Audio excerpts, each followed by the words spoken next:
Hello mga ka-chisflix!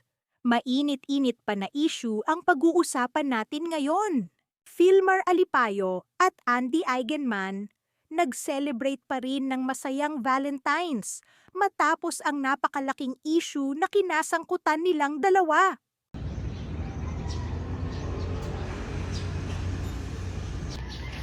Pupuon tayo na kay Pambalintans.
Bahala po siya ng saging basta kinasing-kasing.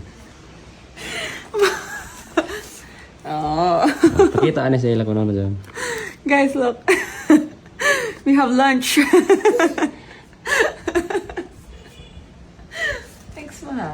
Happy Valentine's. Kitang-kita nga ang saya ni Andy matapos siya sorpresahin ni Filmar ng puso ng saging na ginawa niya bilang bouquet.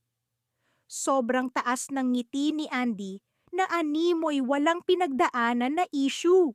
Ano sa tingin nyo mga ka-chicks-flicks? Napatawad na ba ni Andy si Filmar? Comment nyo na sa baba kung ano ang tingin nyo. Subscribe para sa mga susunod na ulat at chismis. Chisflix sana!